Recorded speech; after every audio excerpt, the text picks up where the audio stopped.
Bom, vamos lá? Vamos começar? Eu preciso de pelo menos 20 incendiários comigo aqui. Vamos colocar fogo nisso aqui, irmão. Vamos mergulhar em Deus. Vamos receber um renovo da parte de Deus. Sabe, essa mensagem ela carrega algumas chaves e eu tenho plena convicção que essas chaves elas vão fazer toda a diferença na vida de pessoas aqui. Talvez a chave que você vai ouvir agora você já a conheça, já coloque em prática, mas para quem está do seu lado ela pode fazer toda a diferença. Então o que eu queria te convidar de verdade é celebrar aquilo que Jesus vai fazer através da palavra hoje, amém? O tema da mensagem é indesistíveis. Você pode repetir isso comigo? Diga indesistíveis. Eu não sei nem se essa palavra existe, mas hoje pra gente ela é a palavra de ordem, ok? O que é alguém indesistível? É alguém que você pode tentar o que for, mas você não consegue fazer com que essa pessoa desista. É o que no humor seria chamado do Joseph Klimber. Alguém lembra desse personagem? Não, 3 pessoas lembraram, ok. Eu já me imaginei como o Joseph Klimber, porque teve momentos que, cara, eu já falei sobre isso, a Kezinha com a dificuldade na visão, quando a gente era noivo, aí a gente casa e tá tudo bem, daqui a pouco vem o primeiro desafio, daqui a pouco o segundo desafio, daqui a pouco vem a minha internação, daqui a pouco vem os desafios na gravidez de Kezinha, e eu entendi o seguinte, irmão, entenda isso.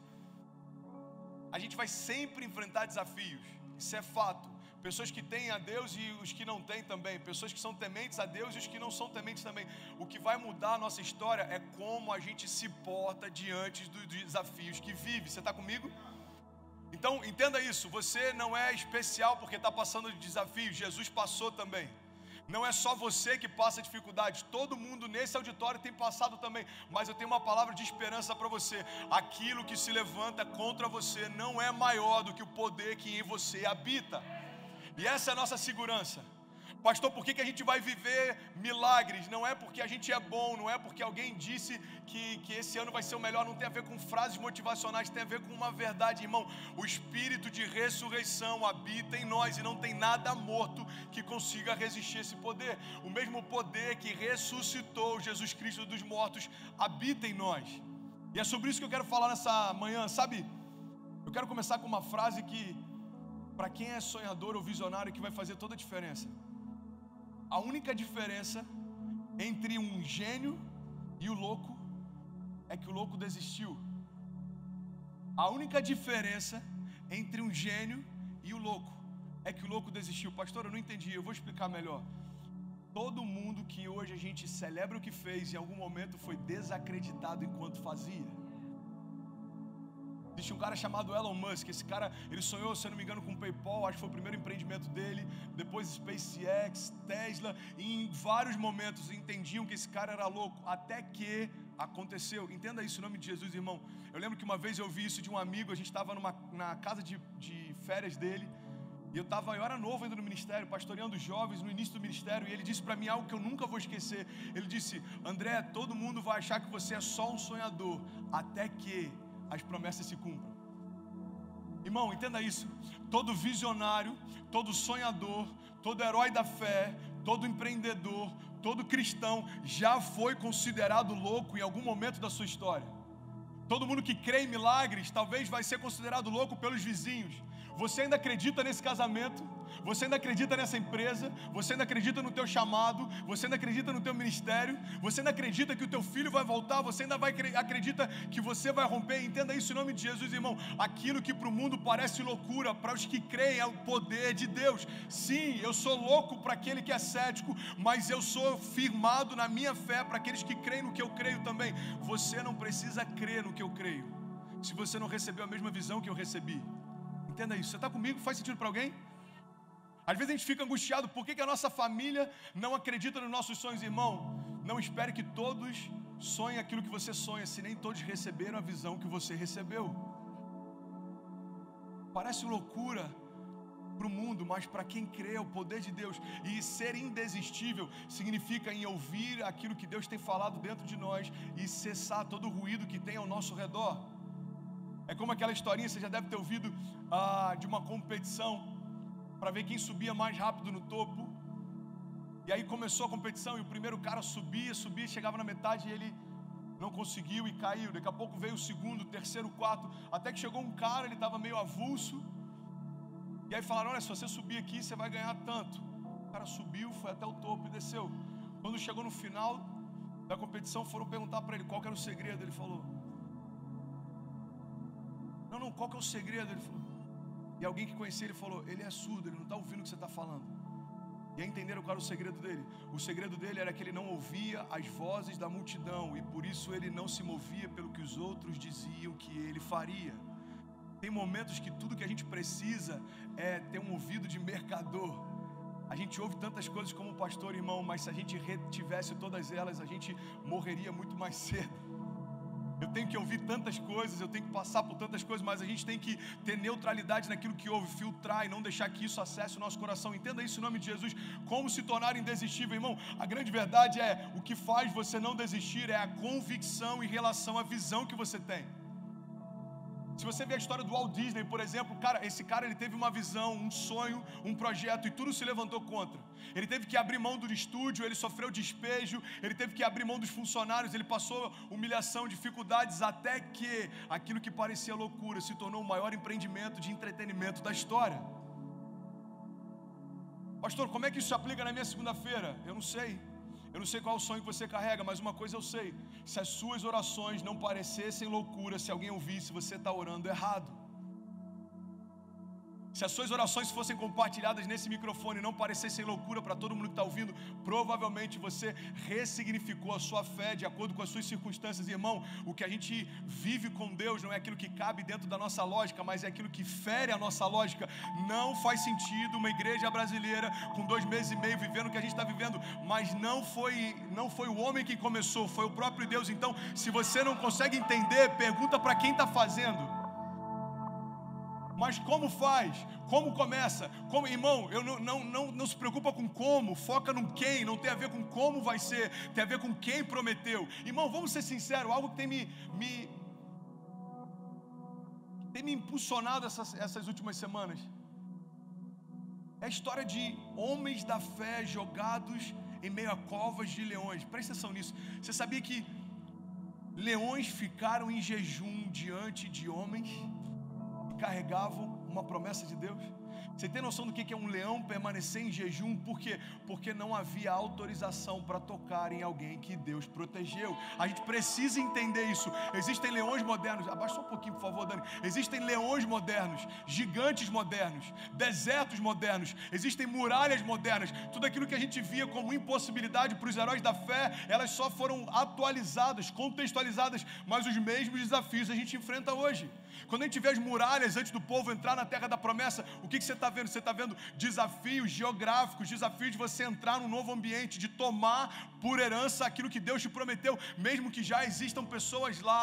Quando você vê o desafio da cova dos leões, que tipo de desafio moderno seria esse? São as intimidações, aquilo que se coloca diante de nós dizendo: você não vai passar daqui, esse é o final da tua história.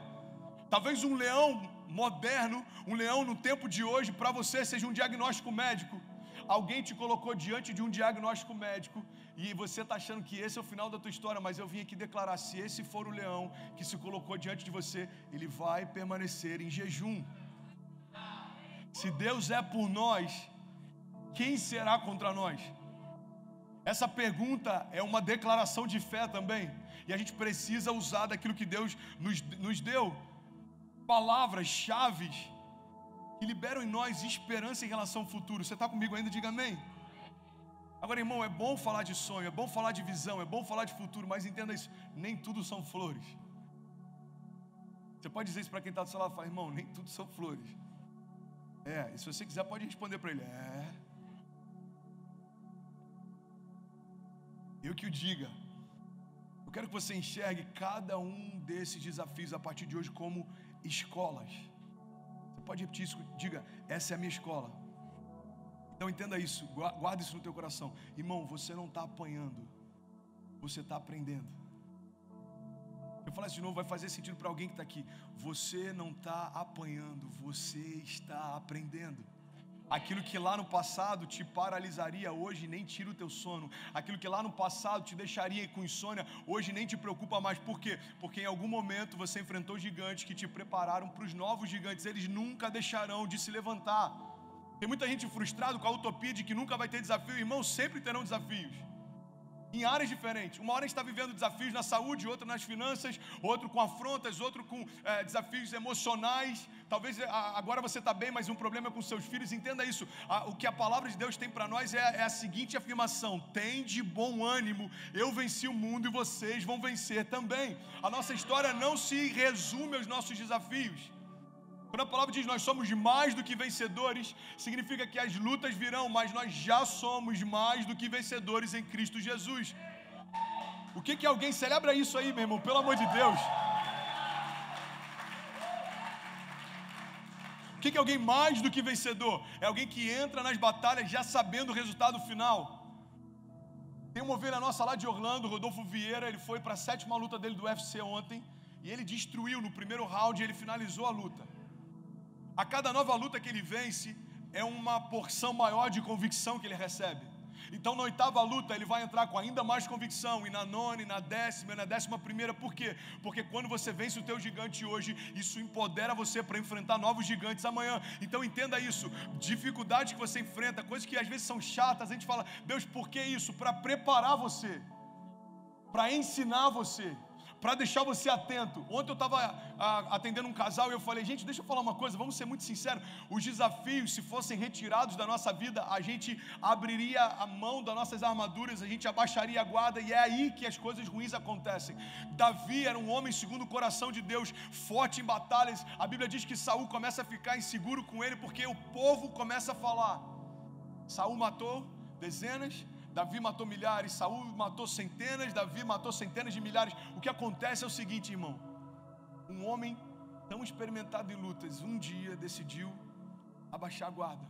A Bíblia diz que era primavera, tempo em que os reis vão para a guerra. Davi decidiu ficar no palácio. Irmão, eu vim aqui para te falar uma coisa, presta atenção nisso com muito carinho que eu vou te falar.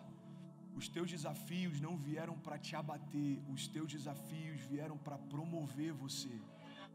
Só recebe nova patente quem já passou pelas fases anteriores. O André que está falando com você hoje é um André com uma patente diferente do André que entrou no ministério. Então, se um pastor jovem vier pedir conselhos, eu vou falar não daquilo que eu acho, mas daquilo que eu vivi. Irmão, você está passando perseguição? Senta aqui, deixa eu te ensinar algo que eu aprendi nas minhas. Você está passando dificuldade financeira? Senta aqui, deixa eu te ensinar algo que eu aprendi quando eu passei também. Você está passando dificuldade, desafios na área da saúde? Senta aqui, deixa eu te ensinar. Por quê? Porque a maturidade vai fazendo com que a gente carregue experiências em relação ao que viveu no passado, mas são memoriais de gratidão. Aqueles que lembram do que Jesus fez no passado têm a plena convicção de que Jesus continua fazendo hoje. Ele não mudou. O Deus que te guardou no passado continua te guardando hoje. O Deus que te deu inspiração no passado continua te dando inspiração hoje. Irmão, deixa eu falar para empresários, empreendedores. Pastor, eu empreendi no Brasil, eu fiz algo novo, era algo fora da curva, mas eu não consigo mais criar, eu estou sem criatividade. Irmão, a mesma unção criativa que ativou você no passado está disponível para ativar você hoje. Nada mudou. Você está comigo? Diga amém. Na Arte da Guerra é um livro milenar, foi escrito antes de Cristo ainda. Eu cheguei a compartilhar isso em uma das lives que a gente fez aqui. Uma das chaves que esse livro carrega, eu achei poderoso demais. Ele diz: todas as espécies de conflito são formas de guerra. Se você não conhece o inimigo e nem a si mesmo, você perderá todas as batalhas. Irmão, a gente precisa saber o que tem vindo contra nós. A gente precisa saber quem nós somos também. Às vezes a gente conhece tanto de batalha espiritual, mas desconhece de autoridade do crente, poder do nome de Jesus. Presta atenção, olha para mim. Tem pessoas que me perguntam: pastor, e batalha espiritual? E batalha espiritual? Irmão, elas existem. Mas o fato de você ficar pensando nelas não vai facilitar em nada a tua vida. O que vai mudar é quando você começar a pensar naquilo que Deus já liberou como autoridade para você. A palavra de Deus diz que quando Daniel ora, o anjo está vindo em socorro a ele, mas ele demorou para chegar, porque ele estava travando uma batalha com o príncipe da Pérsia nas regiões celestiais. Existem batalhas espirituais acontecendo. Para você estar aqui hoje, muitas coisas se levantaram para te impedir de vir. Eu nunca recebi tantas mensagens de famílias dizendo que não conseguiriam vir hoje. Pastor, eu estou com gripe. Pastor, eu me atrasei, eu tive um problema aqui em casa. Até uma mensagem dizendo que estava com piriri eu recebi hoje. Pastor, eu estou com piriri. Eu falei: Deus te abençoe, irmão. Água de coco, Gatorade e fé. Mas a gente precisa entender isso, irmão. É importante conhecer do inimigo? Sim, mas é importante conhecer e entender o poder e a autoridade que em nós habita. Sabe, são como checkpoints. Você pode dizer isso comigo? Diga checkpoints. Você precisa passar por isso.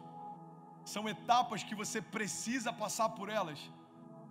Sabe, se você não passar de fase, na próxima estação, você vai ter que enfrentar os mesmos desafios que você não venceu no anterior. Alguém que já jogou videogame? Me ajuda aí, por favor, pelo amor de Deus. 6 pessoas, misericórdia, Jesus do céu. Ok. Videogame é uma caixa que você conecta, né? Ok, todo mundo sabe, ao menos. Beleza, quando você vai passar de fase, tem o que a gente chama de chefão. Você sabe o que é chefão? É aquilo que está tentando tirar o teu sono hoje. Agora entenda, enquanto não vencer o chefão, não passa de fase. O problema é que às vezes a gente está dizendo para Deus assim: Deus, na boa, dá um macetinho, me dá um atalho, deixa eu passar de fase sem ter que vencer esse chefão. E sabe qual é o problema de passar de fase sem vencer o chefão? É que na fase seguinte ele vem em dobro. Irmão, entenda isso, os desafios não vêm para te abater, eles vêm para te ensinar. Tudo que você tem enfrentado está gerando em você um caráter mais forte, fundamentos da fé mais arraigados, raízes ainda mais profundas, para que quando algo tentar desestabilizar você vai falar: ei, irmão, você precisa fazer mais do que isso para me parar, porque em Deus eu me tornei indesistível. Maior o que está em mim do que tudo aquilo que vem contra mim, tudo aquilo que está ao meu redor. Sabe, quando você se posicionar para o seu destino, os seus inimigos se posicionarão também. Mas eles serão a sua escola para vencer as próximas guerras. Tiago 1,12 diz: feliz é o homem que persevera na provação, porque depois de aprovado receberá a coroa da vida que Deus prometeu aos que o amam. Vou repetir de novo. Tiago 1,12: feliz é o homem que persevera na provação, porque depois de aprovado receberá a coroa da vida que Deus prometeu aos que os amam. Sabe, existe uma técnica de restauração de vasos japoneses. Alguém já ouviu falar dessa técnica? Ela se chama kintsugi. Tem algum japonês aqui, gente? Deixa eu fazer essa pergunta antes de eu... Não, porque eu perguntei isso em Orlando, eu preguei e eu citei isso há alguns meses atrás e tinha um japonês no auditório. Eu falei: tem algum japonês aqui? Aí o japonês levantou a mão. Eu falei: sangue de Jesus tem poder. Tomara que esteja certa essa pesquisa que eu fiz. Eu falei: qual que é o teu nome? Ele falou: Roberto. Eu falei: ah, irmão, aí não vale, né? Eu achei que havia sei lá, fala um nome de japonês aí. Tanaka? Tadashi, achei que havia um Tadashi, mano. Veio o Roberto, mas ok. Existe uma técnica de restauração de vasos japoneses. Sabe o que é interessante? Os vasos se quebravam, só que eles são muito delicados, eles são muito caros, eles são muito finos, são feitos à mão. Então, as pessoas, ao invés de descartar por zelo e pelo valor que tinham, começaram a desenvolver uma técnica. Essa técnica faz o seguinte: Dani, me ajuda nesse pad aí, mano. Vamos junto, irmão. Essa técnica diz o seguinte: você coloca fios de ouro para gerar conexão entre as partes que se quebraram. Então, vasos que um dia foram quebrados começaram a ser restaurados e receber fios de ouro na sua estética. Sabe o que aconteceu? Depois de um tempo, os vasos que tinham fios de ouro se tornaram mais valiosos do que aqueles que nunca tinham. Sabe qual é o princípio que a gente aprende com isso? Vasos que foram quebrados um dia, mas foram restaurados, se tornaram infinitamente mais valiosos do que aqueles que nunca quebraram. Eu creio que essa é a essência do Evangelho. Evangelho é recomeço, Evangelho é restauração, Evangelho é renovo, Evangelho é recomeçar mesmo quando tudo tentou parar você. Evangelho é recomeçar mesmo quando você está se sentindo quebrado, talvez o teu coração em pedaços, talvez a tua esperança despedaçada, mas Jesus veio para falar: ei, fique em paz, tem de bom ânimo, eu venci o mundo, você vai vencer também. Vinde a mim todos vós que estáis cansados e sobrecarregados, e eu vos aliviarei. Sabe, eu quero compartilhar algumas chaves para tornar você indesistível. A primeira delas se chama preparo. Você pode repetir isso comigo? Diga: preparo. Tem uma citação de Arquíloco, um dos grandes pensadores da nossa era, que ele diz o seguinte: nós não subimos ao nível das nossas expectativas, mas nós descemos ao nível da nossa preparação. Tem muita gente frustrada porque tem expectativas altas demais, mas não se prepara para viver o que Deus prometeu. Irmão, preste atenção nisso em nome de Jesus. Quando Deus libera uma promessa para você no céu, aquela promessa já é uma realidade. Mas até aquela realidade se tornar real para você, existe um caminho para trilhar. Então Deus promete: ei, você vai ser alguém que vai pregar para as nações, mas você não abre a Bíblia, você não mergulha na palavra, você não tem lugar secreto. Então no final da caminhada não dá para questionar a promessa que Deus fez. Deus cumpriu o que Ele prometeu. Nos céus aquilo é uma realidade, mas por que não se tornou uma realidade para você? Porque você abriu mão do processo e ainda assim está com expectativa de viver a promessa. Entenda isso comigo, em nome de Jesus. Não tem a ver só com altas expectativas, mas tem a ver com preparação. Você pode repetir isso comigo? Diga: Deus está me preparando para viver as minhas promessas. Irmão, se preparo não fosse importante, João Batista não teria vindo preparar o caminho para Jesus. Preparo é tão importante que o próprio Jesus precisou de alguém que viesse antes dele preparar o caminho. E sabe o que é interessante? Antes de João Batista revelar o caminho, ele foi preparado também. Antes de Jesus se revelar como caminho, ele foi preparado também. Vamos ler um pouco sobre o menino João. Lucas 1,80 diz: e o menino crescia e se fortalecia no espírito, e viveu no deserto até aparecer publicamente a Israel. Vamos ler agora sobre o menino Jesus. Lucas 2,40 diz: e o menino crescia e se fortalecia, enchendo-se de sabedoria, e a graça de Deus estava sobre ele. Irmão, olha para cá em nome de Jesus. Ambos eram meninos e esperaram o tempo certo de se expor a Israel. O que Deus está ensinando para a gente é: antes de se expor, se torne. Antes de compartilhar os sonhos que você tem, deixa Deus tornar esses sonhos realidade para você. Antes de compartilhar o teu coração, deixa Deus tratar o teu coração primeiro. Antes de você querer ensinar, senta para aprender. Antes de você querer instruir, senta para ser instruído. Antes de você se levantar para falar, senta para escutar. Tem alguém que está comigo aqui, pelo amor de Deus? O que Deus está dizendo é: o preparo não é para tirar você do lugar que você quer viver. Não. O preparo é para guardar você até você estar pronto para se expor. Esse é um dos desafios maiores que a gente enfrenta como pastor. Algumas pessoas já querem se expor, já querem começar, e já querem... Irmão, entenda isso: quando a igreja está reunida, Jesus aparece para ela depois de ressuscitar e diz: olha, eu estou indo para o Pai, vocês vão viver promessas, vocês vão fazer milagres, coisas ainda maiores do que eu fiz, vocês farão. Jesus está dando instruções, mas ele diz: mas permaneçam até que venha sobre vós o revestimento de poder. Depois vocês vão para Jerusalém, Judeia, até os confins da terra. Irmão, entenda isso: Jesus está estabelecendo um princípio. Antes de falar de mim, receba a unção de quem eu sou. Antes de falar do meu nome, receba uma nova porção de quem eu sou. Por isso que Jesus está dizendo: ei, antes de se expor, se torne. O tempo do preparo não está parando você, o tempo do preparo está forjando você. Sabe, Deus não tem dificuldade de dividir seus sonhos com meninos. A maior parte dos apóstolos eram adolescentes. Você pega Davi, quando foi ungido rei, ainda era um menino aos olhos dos homens. Você pega vários heróis da fé, ainda era um menino. Você pega José, quando teve uma visão de Deus, ainda era um menino. Entenda isso: Deus não tem dificuldade de compartilhar seus sonhos com meninos, mas Ele não vai estabelecer esses sonhos enquanto ainda formos meninos. José recebe uma visão como menino, mas precisou se tornar homem para viver a promessa. Davi recebe uma unção como menino, mas precisou se tornar homem para assumir o trono. E para alguns de nós, Jesus está dizendo nessa manhã: ei, eu já compartilhei a visão que eu tenho para você, eu já falei os lugares que eu quero que você vá, mas você precisa deixar de ser menino para chegar lá. Irmão, o que é ser menino, pastor? Não tem a ver só com tempo de igreja, tem a ver com revelação a respeito de quem Deus é. Presta atenção nisso. Maturidade está ligado à perfeição. O quanto de revelação nós temos a respeito de quem Deus é. A palavra chega ao ponto de dizer: olha, enquanto o herdeiro é menino, de nada difere de um escravo. Por mais que seja dono de tudo, não tem acesso a nada, até que venha a maturidade. O que a palavra está dizendo é: essa maturidade é a revelação de quem Deus é. Quando temos a plena revelação de quem Deus é, podemos acessar toda a herança que Deus estabeleceu para nós. Você está comigo ainda? Diga amém. Primeira chave para a gente ser indesistível é entender o preparo. A segunda chave, alguém está recebendo algo de Deus essa manhã de verdade? A segunda chave para a gente ser indesistível, diga comigo: obediência. 1 João 2,17. Irmão, eu sei que é uma palavra de ensino, mas tem tanta vida de Deus aqui para te ajudar a romper. Olha o que a palavra de Deus diz em 1 João 2,17. O mundo e a sua cobiça passam, mas aquele que faz a vontade de Deus permanece para sempre. O mundo e a sua cobiça passam. O mundo e os carros que a gente pode comprar aqui na América passam.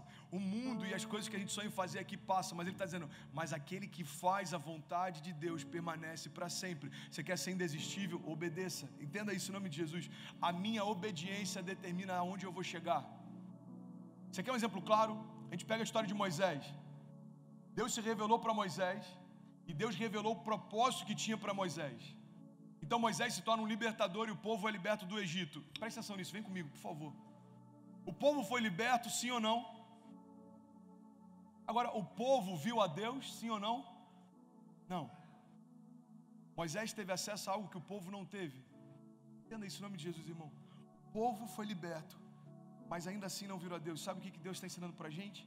Liberdade está disponível para todos, mas revelação só para quem os busca. Moisés era o único que deixava as sandálias no base da montanha e subia para ouvir algo de Deus. Essa música do Morada que a gente tem cantado tanto é... Como é que é essa parte do Moisés? Canta aí, mano. Vamos junto aí. Como é que é essa parte, Dani? Me ajuda aí. Vou subir no monte que muitos desistiram e vou ficar lá até te encontrar. Eu vou entrar na casa e vou fazer morada e vou ficar lá até te encontrar. Aleluia, você pode aplaudir a Jesus pela vida do Dani. Eu vou subir no monte que muitos desistiram. O que ele está dizendo basicamente é: irmão, eu quero mais do que apenas liberdade, eu quero a revelação de quem Deus é. Entenda isso. Liberdade está disponível para todos, mas revelação só para quem busca. Sabe, o poder de Moisés estava na revelação da vontade de Deus, mas também estava na obediência em relação àquilo que Deus revelava para ele. Entenda isso em nome de Jesus, irmão. Enquanto Moisés obedecia, ele era forte. Mas no momento que ele deixou de obedecer, deixou de usufruir da promessa que recebeu. Porque Moisés desobedeceu, não entrou na terra da promessa. Deus fala para ele: Moisés, toca com o cajado na rocha. Ele fere a rocha e não tem mais acesso à promessa que Deus fez.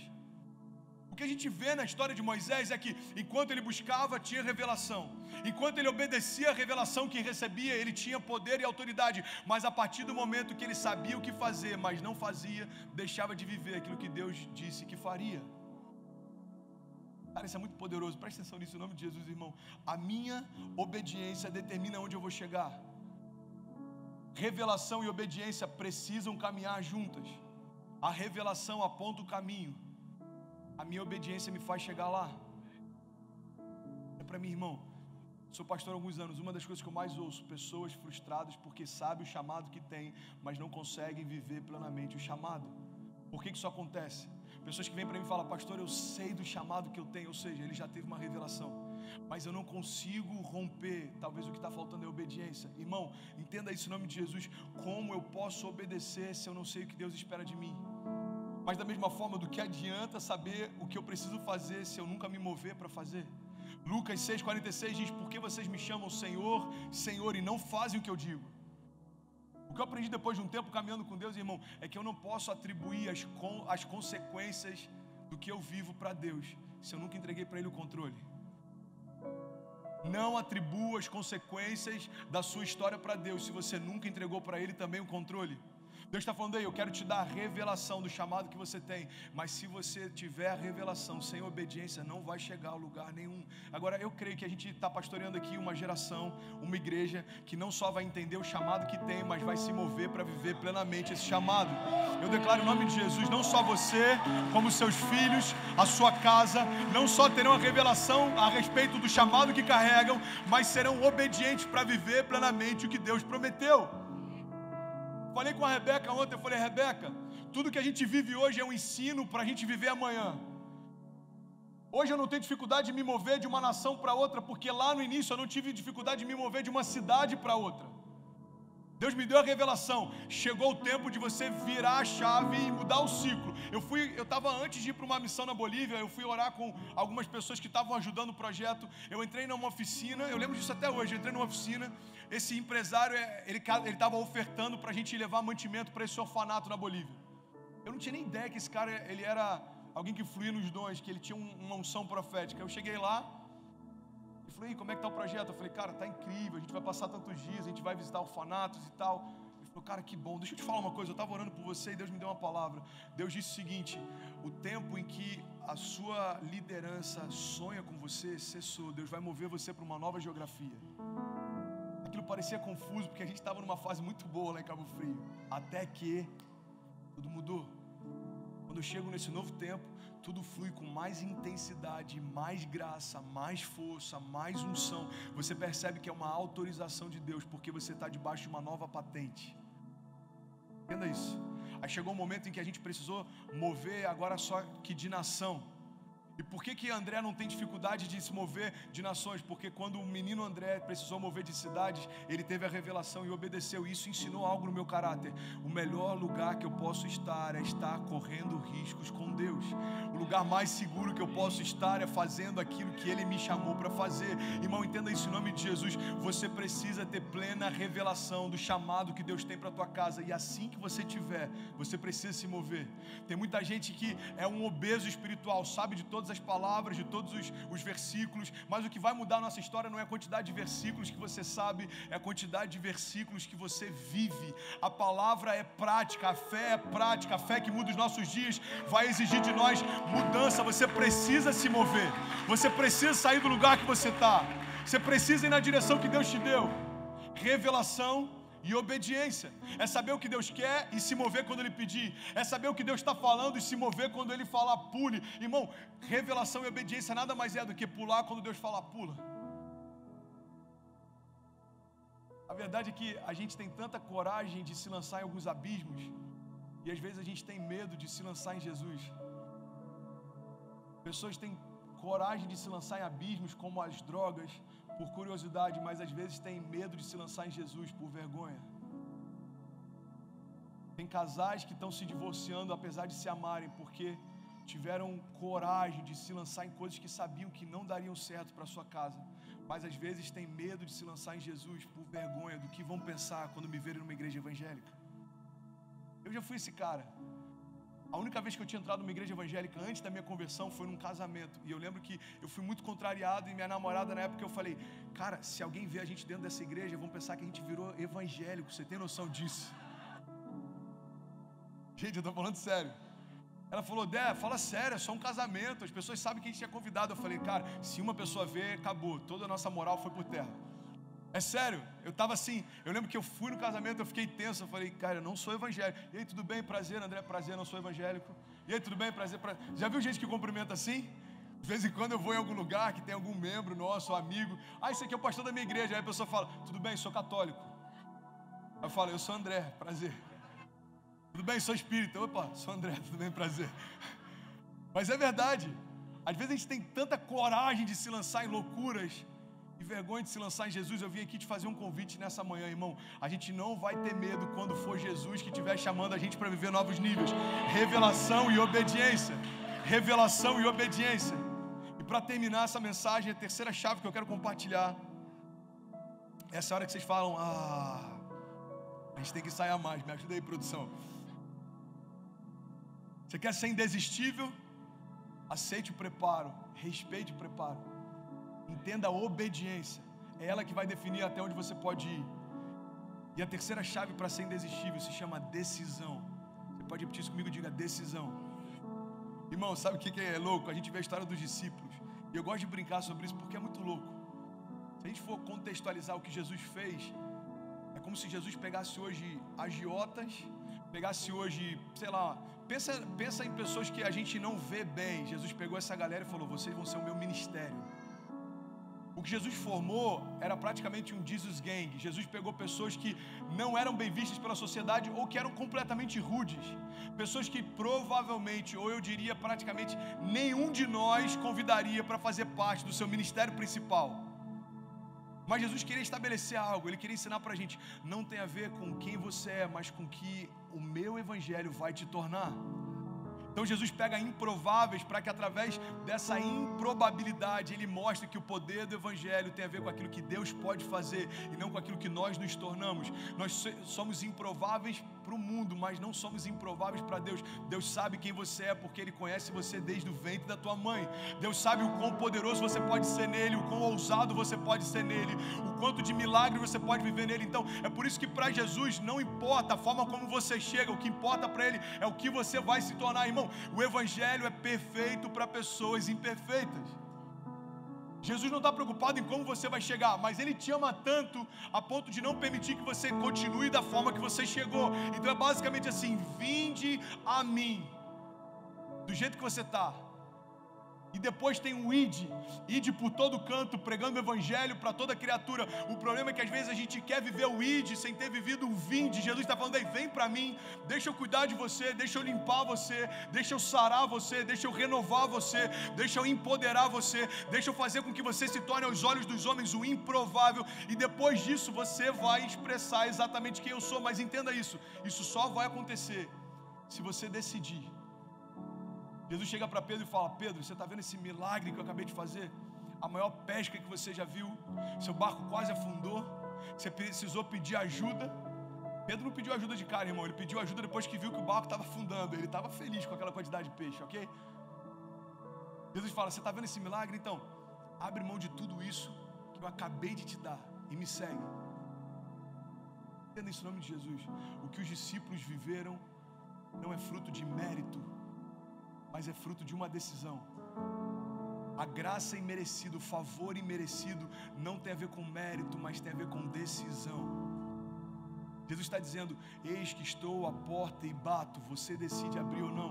Jesus está dizendo: olha, se você quiser me seguir, e fala para aquele jovem rico: vende tudo que você tem e me segue. É uma decisão. Quando Jesus chega para Pedro e fala: olha, se você quiser viver o que eu vou viver, quiser fazer tudo aquilo que eu faço também, você precisa abrir mão disso tudo e se tornar um pescador de homens. Abre mão disso e me segue. É uma decisão. Você está comigo? Então a grande verdade que a gente aprende com Jesus é que não tem a ver, irmão, com Jesus mais, tem a ver agora com o que você vai fazer, com aquilo que recebeu. Judas teve o mesmo pastor que os outros apóstolos. Judas teve o mesmo mestre que os outros apóstolos. Judas teve o mesmo discipulador que os outros apóstolos, mas se tornou e entrou para a história como um homem que vendeu Jesus por algumas moedas de prata. A gente vê Jesus firme no meio do deserto, a gente vê Adão pecando no meio do paraíso. O que faz com que esses extremos aconteçam? Decisões. É você quem decide se a sua casa vai ser um pedaço do céu ou não. É você que decide se você vai viver milagres ou não. Pastor, eu que decido? Sim. Se você confessar, se você crer e não duvidar no seu coração, se você declarar, assim será feito. Tudo é possível ao que crê. A palavra de Deus diz: olha, se as minhas palavras estiverem em vós e se vocês permanecerem em mim. Esse se é uma condicional. Deus está dizendo: olha, se você permanecer, se as palavras permanecerem, se vocês crerem e não duvidarem. Esse se é uma condicional. Sabe o que significa essa condicional? Decisão. Se você confiar, se você for ousado, se você não duvidar, se você crer no teu coração, assim será feito. Você está comigo? Diga amém. O romper é uma decisão, irmão. Se omitir também. Todo mundo que se omite no chamado decidiu se omitir. Todo mundo que abre mão de viver milagres decidiu não viver. Todo mundo que desiste da caminhada da fé decidiu desistir. Entenda isso. A gente precisa assumir o nosso papel de responsabilidade nisso. E o que eu quero dizer é que isso pode ser ruim para quem decidiu abrir mão, mas é a melhor notícia que alguém aqui pode receber para quem deseja mais de Deus. Se você disser: Jesus, eu decidi, eu quero mais, existe mais disponível. Se você disser: Jesus, eu decidi, eu quero viver milagres, existem milagres disponíveis, só você pode decidir. Quando Jesus diz: eis que estou à porta e bato, essa passagem está lá em Apocalipse, ele está falando para a igreja de Laodiceia. Jesus está do lado de fora de uma igreja pedindo para entrar. Jesus está dizendo: ei, eu estou do lado de fora, eu estou batendo na porta e eu vou esperar aqui até o seu último suspiro, mas só você pode dizer: entra ou não. Você está comigo ainda? Poder da decisão. Sabe a etimologia da palavra decisão, a origem da palavra decisão? Significa cortar fora. Eu não sei se quantos aqui já fizeram algum tipo de cirurgia, algum tipo, seja cesárea, amígdala. Eu fiz várias já tirei a amígdala, Quando você vai fazer uma cirurgia, existem diferentes tipos de corte. Então você tem uma circuncisão, cortar em volta. Você tem uma incisão, cortar dentro. Sabe de onde vem a palavra decisão?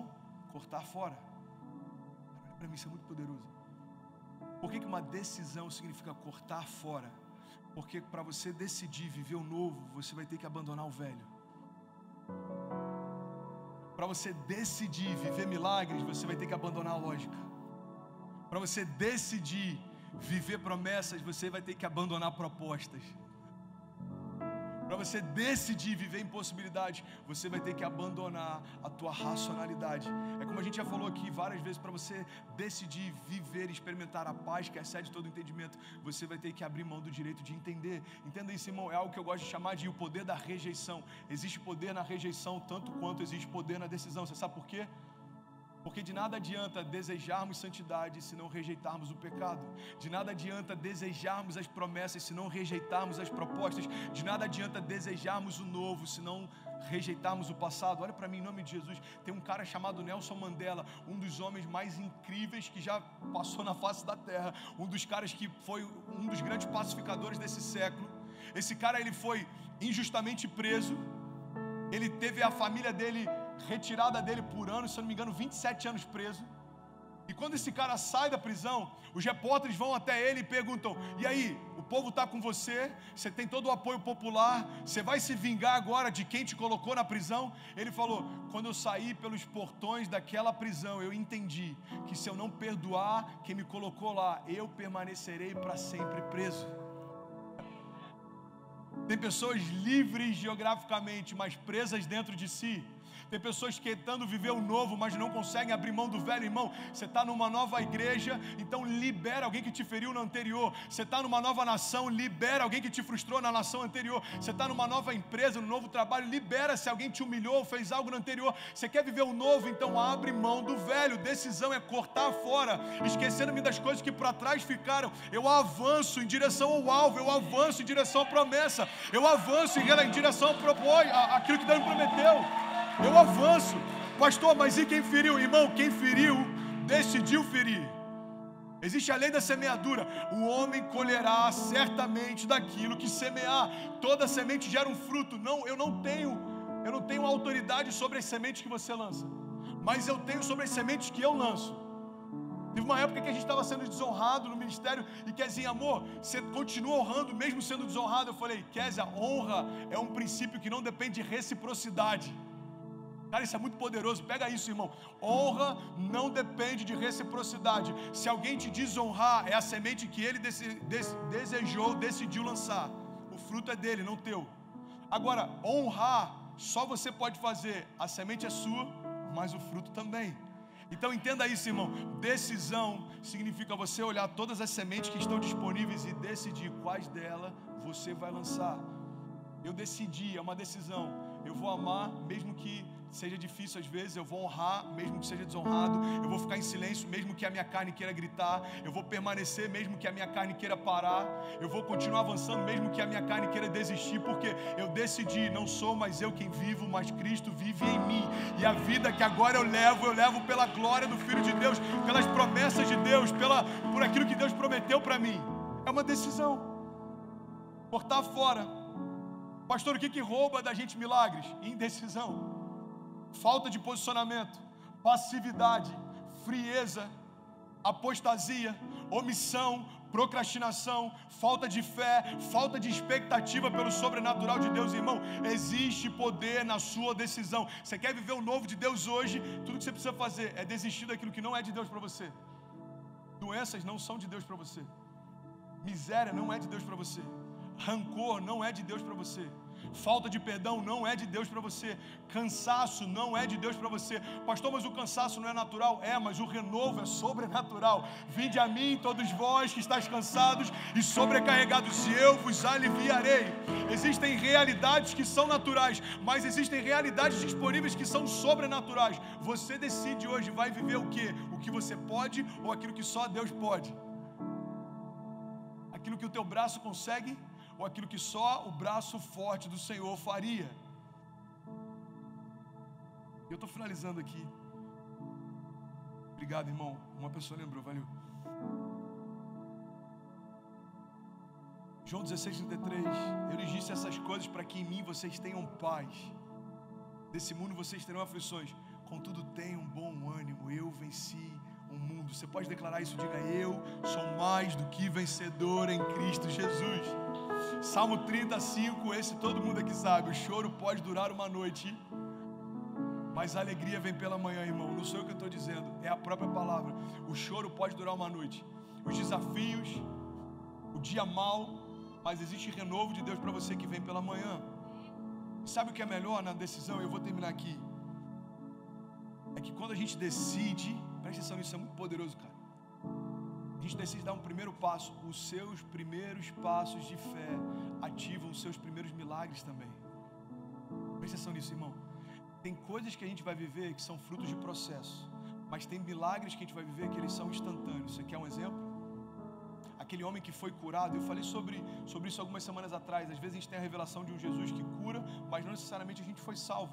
Aquele homem que foi curado com lodo, Jesus pega um homem cego de nascença, cospe, faz um lodo, coloca nos olhos, aquele homem passa a enxergar. Depois, Jesus pergunta para ele: cara, você crê no Filho do Homem como seu Salvador? Ele pergunta: mas quem é ele para que eu nele creia? Ele está falando, você está falando com ele, entenda.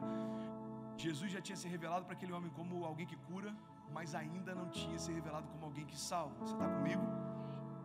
Então existem milagres que são instantâneos, existem toques de Deus que são instantâneos, independente se você é cristão ou não. Deus pode fazer milagres. Talvez você está orando por alguém que nem teve uma experiência com Deus, mas você vai ser o toque de Deus nele, e a tua mão vai gerar milagres nele. Está comigo ainda? Então entenda isso. Existem milagres, frutos do processo. Existem promessas, frutos do processo. Mas existem milagres que eles são liberados a partir dos meus primeiros passos de fé. Pastor, quando você se tornou pastor? Há 14 anos atrás, quando eu disse sim para Jesus a primeira vez. O meu pastoreio nasceu quando a minha vida em Deus nasceu. Não estava disponível aos meus olhos, mas já estava disponível aos olhos de Deus. Não era palpável aos meus olhos, mas já era palpável no reino de Deus. Entenda isso em nome de Jesus. Quando tudo isso que está acontecendo em Miami nasceu quando eu disse sim, quando você disse sim, mesmo que a gente nunca tivesse se conhecido, porque meus primeiros passos de fé ativam os meus primeiros milagres. Você está comigo? Diga amém. E eu quero orar com você, porque a gente precisa ter esse entendimento. Eu quero viver o maior romper da minha história. O que eu preciso fazer? Simples. Começa do começo. Dá o teu primeiro passo de fé. Sai do lugar onde você está e vai para o lugar onde Deus te chamou. Sai do lugar de contentamento com aquilo que é mediano e vai para um lugar em que você vai ser surpreendido por aquilo que só Deus poderia fazer. Irmão, feche teus olhos. Deixa eu liberar algumas coisas sobre você. Primeira coisa que eu quero compartilhar, e é um conselho prático: comece a ter sonhos e orações que causariam constrangimento em quem está perto se ouvisse. Comece a orar segundo aquilo que Deus te prometeu. Não diminua suas expectativas, aumenta a tua fé. Não diminua tuas expectativas para caber dentro daquilo que é lógico. Não, quebra todas as paredes da lógica e deixa Deus surpreender você. A gente está falando do mesmo Deus que abriu o mar, o mesmo Deus que se manifestou como coluna de fogo para proteger o povo do frio, o mesmo Deus que se manifestou como nuvem para proteger o povo do calor, o mesmo Deus que mandava pão do céu, e quando o povo enjoou, mandava carne através de codornas também, o mesmo Deus que ungiu meninos e colocou sobre tronos, o mesmo Deus que deu sonhos proféticos a meninos com capas coloridas e colocou eles para governar sobre todas as nações, o mesmo Deus que fez com que leões permanecessem em jejum diante dos seus heróis, o mesmo Deus que invadiu a fornalha ardente e estava tão quente que os homens que foram jogar os homens de Deus ali foram completamente queimados, mas aqueles que eram tementes a Deus sequer fuligem tinham sobre si. O mesmo Deus que fez maravilhas no passado continua fazendo hoje. Ei, a fé que nós temos não é uma fé para gerar milagres naturais. Milagres e naturais não combinam na mesma frase. A fé que nós temos é para viver milagres e realidades sobrenaturais. Aquilo que os meus olhos não viram, aquilo que os meus ouvidos não ouviram, aquilo que ainda não penetrou no meu coração, o Espírito já revelou para nós. Já existem em você realidades que Deus está te convidando para acessar.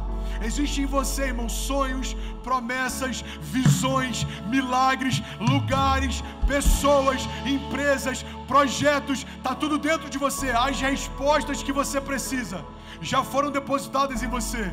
O milagre que você precisa, a vida de Deus para gerar cura que você precisa, a vida de Deus para trazer provisão sobrenatural que você precisa, já foi depositada em você. Deus desejou colocar em Cristo a plenitude. Agora entenda isso.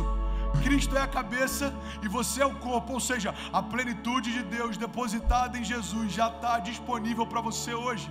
Feche teus olhos em nome de Jesus. Eu declaro, se você precisa de cura e confessar Jesus como teu Salvador, você vai experimentar ainda hoje um mover sobrenatural de cura sobre você. Se você precisa de milagre de provisão, aquele que supre as nossas necessidades, como diz Filipenses, Deus certamente suprirá as nossas necessidades segundo as suas riquezas em glória. Eu declaro provisão sobrenatural vindo sobre você, óleos derramados sobre as suas vasilhas, não poucas, muitas. Eu declaro um transbordar sobre a tua casa. Eu declaro o teu coração sendo aquecido, e tudo que você precisa fazer é decidir viver o que você consegue ou viver aquilo que só Deus poderia fazer. Decida hoje se mover. Eu quero te convidar a ficar de pé, de olhos fechados. Levanta sua mão mais alto que você puder. Feche teus olhos e declare comigo e diga: Pai, diga: eu decido viver milagres. Diga com autoridade, diga: Pai, eu decido ser um pai melhor do que o pai que eu tive. Diga: eu decido ser alguém melhor do que eu já fui um dia. Diga: mas tudo isso não depende de mim. Diga: tudo isso só o Senhor pode fazer. Por isso faz hoje algo novo em mim. Declare com autoridade, irmão. Diga: Jesus, eu abro meu coração para você entrar e nunca mais sair. Diga: eu e toda a minha casa vamos romper em fé e viver milagres. Diga: eu e a minha casa serviremos ao Senhor em nome de Jesus. Diga: eu sou indesistível e nada vai me parar, porque em Cristo eu sou mais do que vencedor em nome de Jesus. Se você crê nisso, aplauda Ele.